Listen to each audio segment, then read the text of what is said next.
La sala de reuniones estaba llena. Todos mis compañeros del departamento de riesgos estaban ahí, sentados en las sillas incómodas de siempre, con sus blocs de notas abiertos y sus bolígrafos preparados. Martín, nuestro jefe, estaba de pie junto a la pantalla, radiante, con una sonrisa que me crispaba los nervios. Sabía lo que venía. Había sentido la tensión en el aire durante semanas, esa electricidad nerviosa que precede a las malas noticias. Y ahí estaba él, presentando con bombos y platillos el nuevo seguro de vida, la revolución del mercado, la joya de la corona que nos catapultaría al éxito. Primas bajísimas, cobertura amplísima, una oferta irresistible. Demasiado irresistible. Semanas antes, me había quedado hasta tarde en la oficina, revisando las proyecciones, analizando los modelos actuariales, con el café frío como mi única compañía.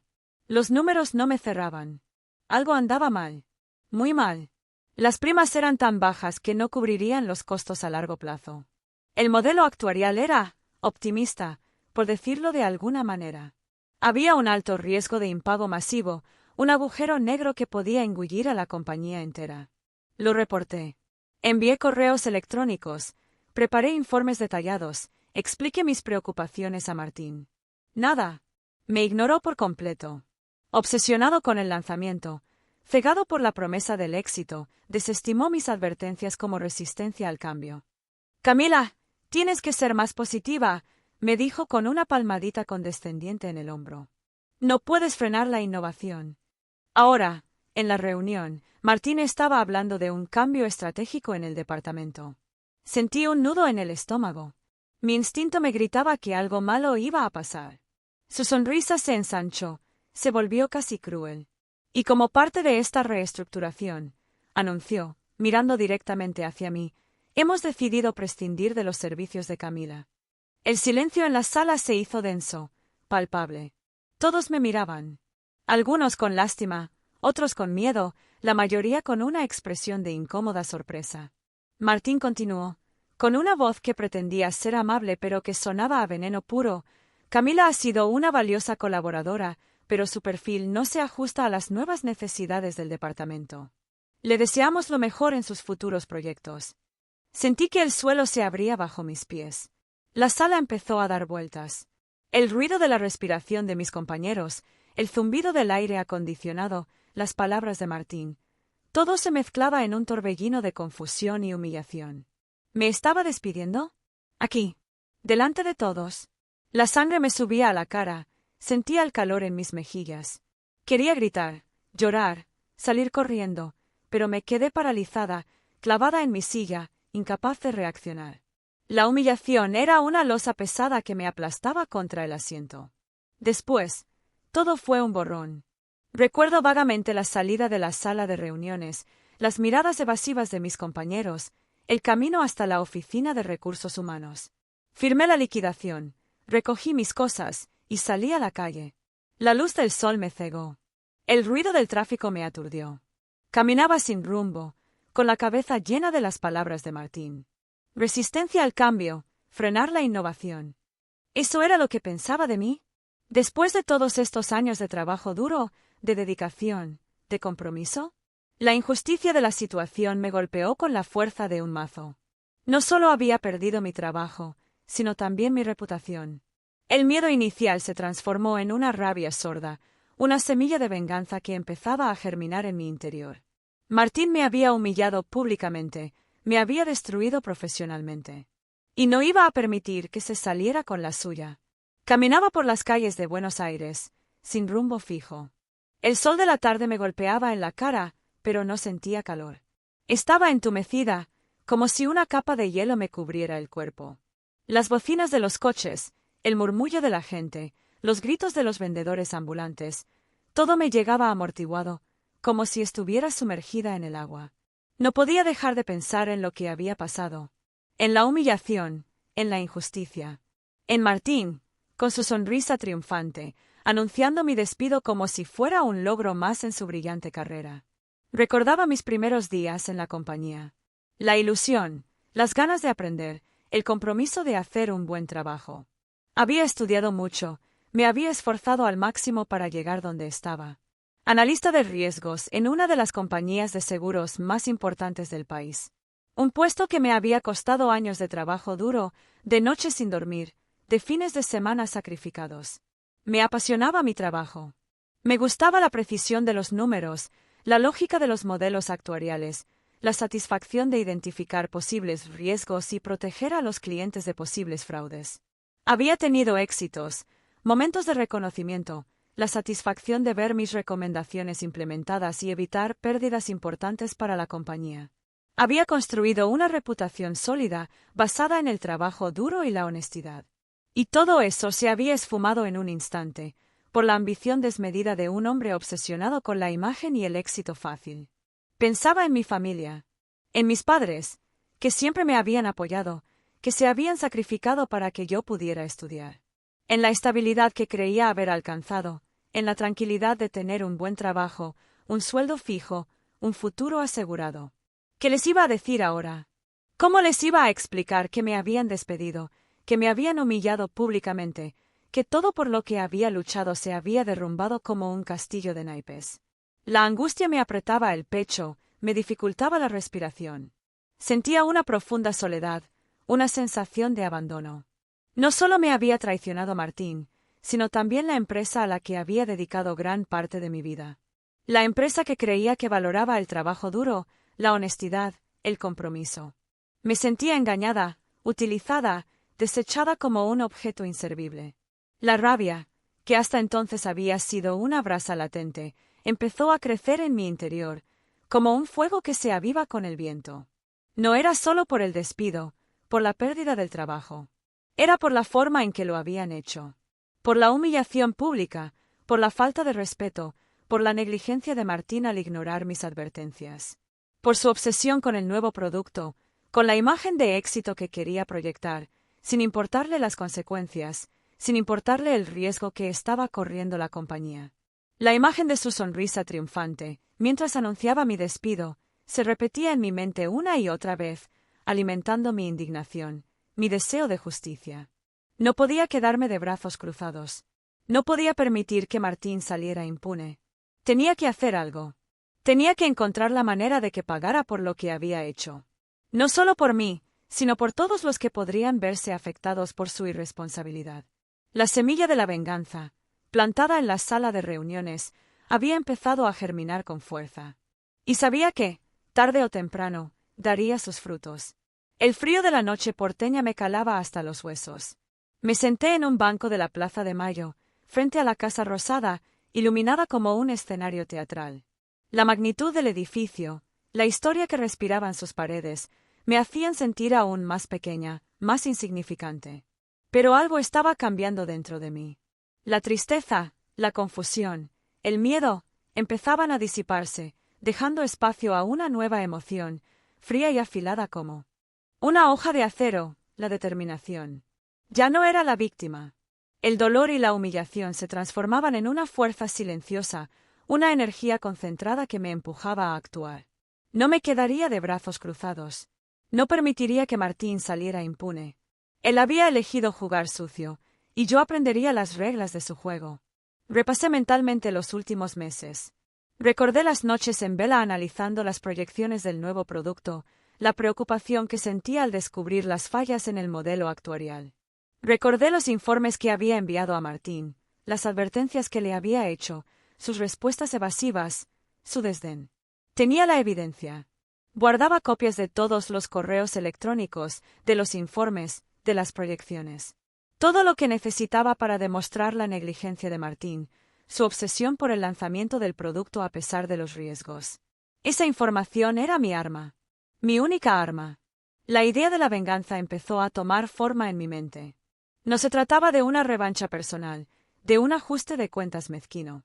No quería hacerle daño a Martín por el simple hecho de haberme despedido. Se trataba de justicia. Quería que asumiera las consecuencias de sus actos, que la empresa reconociera su error, que los clientes estuvieran protegidos del desastre que se avecinaba. No buscaba destruir a Martín, sino exponer la verdad.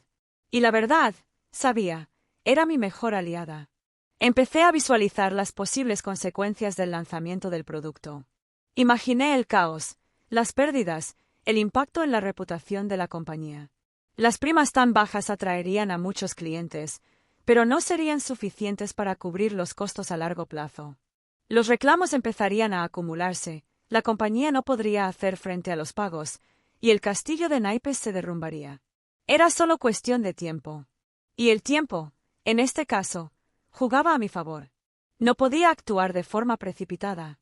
Tenía que ser inteligente, estratégica. Tenía que esperar el momento oportuno, el momento en que el impacto de la verdad fuera devastador. El momento en que Martín estuviera en la cima, celebrando su supuesto triunfo, ajeno a la tormenta que se avecinaba. Ese sería el momento de actuar. Ese sería el momento de dejar que la verdad saliera a la luz y lo arrastrara al abismo. La paciencia se convirtió en mi escudo, en mi arma más poderosa. Esperaría, observaría, analizaría, y cuando llegara el momento, actuaría con la precisión de un cirujano, con la frialdad de un estratega. La rabia inicial se había transformado en una fría determinación. Ya no sentía miedo, ni tristeza, ni rencor. Solo una profunda calma, la certeza de que la justicia, aunque tardía, llegaría. Y cuando llegara, Martín pagaría por lo que había hecho. Pagaría por su ambición desmedida, por su negligencia, por su arrogancia. Pagaría por haberme subestimado. Pagaría por haberme humillado. Pagaría por haber despertado en mí la chispa de la venganza. El departamento que alquilaba en Palermo me parecía más pequeño que nunca. Las paredes parecían cerrarse sobre mí, asfixiándome. Necesitaba aire, espacio, pero no me atrevía a salir a la calle. Tenía miedo de encontrarme con algún conocido, de tener que explicarles lo que había pasado. Así que me refugié en mi pequeño balcón, con una taza de café, esta vez caliente, y mi laptop. Era hora de poner en marcha mi plan. La venganza, como cualquier proyecto importante, requería planificación, estrategia y mucha paciencia. Lo primero era organizar la documentación. Tenía todo guardado en la nube, en carpetas separadas por fechas y temas. Informes, correos electrónicos, proyecciones, análisis de riesgos, todo lo que pudiera demostrar la negligencia de Martín y la inviabilidad del nuevo producto. Revisé cada archivo, asegurándome de que todo estuviera completo, ordenado y fácilmente accesible. Imprimí las copias más importantes, las guardé en una carpeta de color manila y las escondí en el fondo de mi armario, debajo de una pila de ropa vieja. No podía arriesgarme a que nadie encontrara esa información. Era mi seguro de vida, mi carta de triunfo. El siguiente paso era identificar a mis aliados. No podía luchar sola contra Martín y la maquinaria corporativa de la compañía. Necesitaba a alguien que me ayudara a difundir la verdad, a exponer la negligencia de Martín a la luz pública. Pensé en los periodistas financieros que solían cubrir las noticias de la compañía. Recordaba sus nombres, sus caras, sus estilos. Investigué sus trayectorias, sus artículos, sus redes sociales. Busqué a aquellos que se destacaban por su rigor periodístico, por su independencia, por su capacidad de investigar a fondo y destapar las historias que otros preferían ocultar. Identifiqué a 3 periodistas que parecían encajar en el perfil. 2 hombres y una mujer. Los 3 con una larga trayectoria en el periodismo de investigación, con un historial de denuncias contra grandes corporaciones y con una reputación intachable. Eran mi mejor opción. El entorno mediático también era importante. No podía simplemente enviar la información a los periodistas y esperar que hicieran el resto. Tenía que analizar el contexto, buscar el momento preciso para filtrar la información, maximizar el impacto de la denuncia. Estudié las redes sociales, los blogs especializados, los foros de discusión. Monitoreé las noticias sobre la compañía, los comentarios de los analistas, las reacciones del mercado. Buscaba el momento oportuno, el momento en que la atención estuviera puesta en el nuevo producto, el momento en que la imagen de Martín estuviera en su punto más alto. Ese sería el momento de la verdad. La seguridad era fundamental. No podía permitir que me descubrieran. Martín era poderoso, tenía contactos, y no dudaría en utilizar todos los medios a su alcance para silenciarme. Así que tomé precauciones. Creé una nueva cuenta de correo electrónico, utilizando un servidor seguro y anónimo. Compré una tarjeta SIM prepaga para comunicarme con los periodistas. Borré todo el historial de mi computadora, eliminé cualquier rastro de mi investigación. Me movía con la cautela de un espía, con la precisión de un relojero. Cada paso que daba estaba calculado, cada movimiento planificado al milímetro. No podía permitirme ningún error. La espera se hacía larga, pero la certeza de que mi plan estaba en marcha me daba fuerzas. Sabía que Martín controlaba la narrativa pública, que tenía a su disposición todo el aparato de comunicación de la compañía. Pero confiaba en que la evidencia era tan contundente, tan irrefutable, que la verdad, tarde o temprano, saldría a la luz. Y cuando eso sucediera, Martín caería por su propio peso. Su ambición, su arrogancia, su negligencia, serían su perdición. Yo solo tenía que esperar. Esperar el momento oportuno. Esperar el momento de la verdad. Esperar el momento de la justicia. Y mientras esperaba, preparaba la trampa perfecta. Una trampa de la que Martín no podría escapar. El lanzamiento del nuevo seguro de vida fue un espectáculo. Martín, impecablemente vestido, se pavoneaba en el escenario como una estrella de rock. Las luces, la música, los aplausos, todo estaba cuidadosamente orquestado para crear una atmósfera de euforia, de éxito inevitable. Lo vi en la televisión, en las noticias, en las redes sociales. Su cara estaba por todas partes. Su voz resonaba en cada entrevista, repitiendo las mismas frases vacías sobre la revolución del mercado, la innovación del producto, el beneficio para los clientes. Me revolvía el estómago verlo así, tan seguro de sí mismo, tan ajeno a la realidad. Sabía que estaba construyendo su castillo sobre arena, que tarde o temprano la marea subiría y lo arrastraría todo. Y yo, desde la distancia, observaba la escena con una mezcla de asco y satisfacción. Mi momento se acercaba. Había llegado el momento de activar mi plan. El producto estaba en el mercado, la publicidad funcionaba a pleno rendimiento, y Martín se paseaba de programa en programa como un visionario. La atención mediática estaba centrada en él, en su creación, en la supuesta revolución que traería al sector de los seguros. Era el momento perfecto. Con la misma frialdad con la que había analizado los informes actuariales, abrí mi laptop, revisé una última vez los correos electrónicos que había preparado para los 3 periodistas y pulsé el botón enviar. No había vuelta atrás. La flecha había salido del arco, y no había forma de detenerla. La información que les envié era contundente. Adjunté copias de mis reportes, de los correos electrónicos que había intercambiado con Martín, de las proyecciones que demostraban la inviabilidad del producto. Les expliqué, de forma clara y concisa, las fallas del modelo actuarial, el alto riesgo de impago masivo, las consecuencias catastróficas que podría tener para la compañía y para los clientes. Les di nombres, fechas, cifras. No omití ningún detalle. Quería que tuvieran toda la información necesaria para comprender la magnitud del problema, para que pudieran investigar a fondo y exponer la verdad. Les pedí que protegieran mi identidad, que no revelaran mi nombre. No buscaba reconocimiento, solo justicia. La respuesta de los periodistas fue casi inmediata. Recibí 3 correos electrónicos, cada uno con un tono diferente, pero con el mismo mensaje de fondo. Estaban interesados en la historia. Me pidieron más información, me hicieron preguntas, me solicitaron entrevistas. Les proporcioné todo lo que me pidieron, respondiendo con la misma precisión y concisión que había utilizado en mis informes.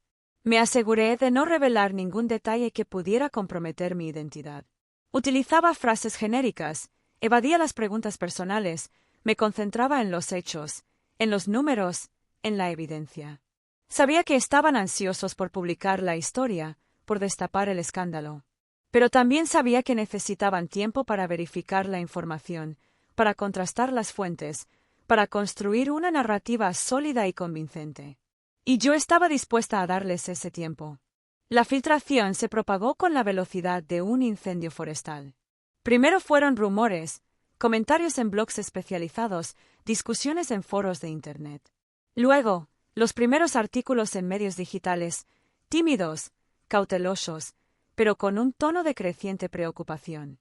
Los analistas financieros empezaron a cuestionar la viabilidad del nuevo producto, a señalar las inconsistencias en las proyecciones de la compañía. Las dudas se convertían en sospechas, las sospechas en acusaciones. La bola de nieve empezaba a rodar cuesta abajo, ganando tamaño y velocidad a cada segundo. Mis reportes, Aunque no se mencionaba mi nombre directamente, se convirtieron en la pieza clave de la investigación periodística. Los periodistas los citaban como fuentes internas, como documentos confidenciales, como evidencia irrefutable de la negligencia de la compañía. Mi trabajo, meticuloso y preciso, se convertía en el arma que destruía la imagen de Martín, la imagen del visionario, del genio de las finanzas, del salvador del mercado de seguros. Y yo, desde las sombras, observaba el espectáculo con una fría satisfacción. La trampa que había preparado con tanto cuidado se había activado, y Martín, ajeno al peligro, seguía bailando en el escenario, cegado por las luces, embriagado por los aplausos. No sabía que la música estaba a punto de detenerse, que el telón estaba a punto de caer, y que la audiencia, finalmente, descubriría la verdad. La verdad que yo había sacado a la luz. La verdad que lo destruiría. El castillo de naipes que Martín había construido con tanta arrogancia se derrumbaba. Lentamente al principio, con un crujido apenas perceptible, como una grieta en una pared que amenaza con extenderse. Luego, con la rapidez de una avalancha, arrastrando todo a su paso. El nuevo producto, la joya de la corona, la revolución del mercado, se convertía en un fracaso estrepitoso. Las proyecciones que yo había hecho meses atrás, las que Martín había ignorado con tanta soberbia, se cumplían con una precisión escalofriante. Las primas bajísimas, el gancho que había atraído a tantos clientes, no cubrían los costos. Los reclamos empezaron a llegar, como una lluvia torrencial que inundaba los cimientos de la compañía. Las pérdidas se acumulaban, día tras día, semana tras semana, hasta alcanzar cifras millonarias. El agujero negro que yo había previsto se abría bajo los pies de la compañía, amenazando con engullirla por completo. La prensa, que antes lo había aclamado como un visionario, ahora lo crucificaba. Los mismos periodistas que lo habían entrevistado con tanta admiración, ahora lo interrogaban con una ferocidad implacable. Mis reportes, mis análisis, mis advertencias, se convertían en la munición que utilizaban para desmantelar su imagen, para exponer su negligencia, su irresponsabilidad, su ambición desmedida. Los titulares de los periódicos eran demoledores: el visionario que llevó a la compañía al borde del abismo, el fracaso del seguro estrella, la negligencia que costó millones. Las redes sociales eran un hervidero de críticas, de insultos, de burlas. La opinión pública, antes encandilada por las promesas de Martín, ahora lo condenaba sin piedad. El castillo se había derrumbado, y él, el rey sin corona, quedaba sepultado bajo los escombros. La caída de Martín fue tan rápida como su ascenso. Sus colegas, que antes lo adulaban y se disputaban sus favores, ahora lo evitaban como a un apestado. La compañía, que lo había encumbrado como a un héroe, ahora lo señalaba como el único responsable del desastre. Lo desautorizaron, le retiraron sus responsabilidades, lo dejaron solo, a la deriva, en medio de la tormenta que él mismo había desatado. Su reputación, cuidadosamente construida a lo largo de años, se desintegraba en cuestión de días. El visionario se convertía en un paria, en un símbolo de la ambición desmedida y la incompetencia. El golpe de gracia llegó con su despido. No fue una salida discreta, negociada en silencio, como suele ocurrir en estos casos.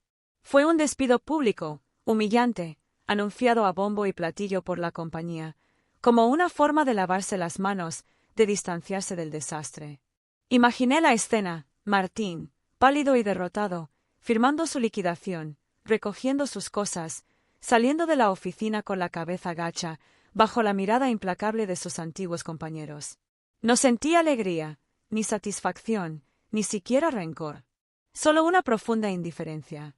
La justicia, aunque tardía, había llegado. El universo, a su manera, había restablecido el equilibrio. La historia de Martín se convirtió en un caso de estudio en las escuelas de negocios, en un ejemplo de lo que no se debe hacer.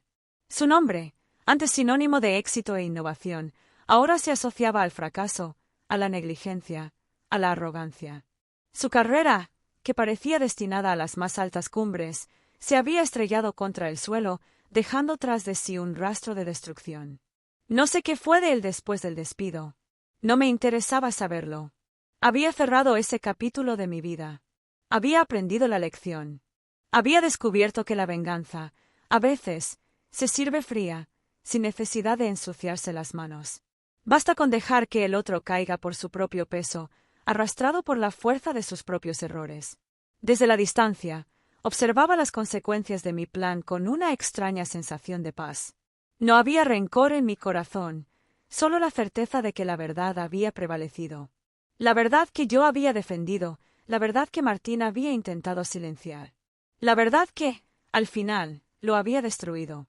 Y mientras el mundo seguía girando, yo empezaba a reconstruir mi vida, con la tranquilidad de quien ha hecho justicia, con la fuerza de quien ha superado la adversidad.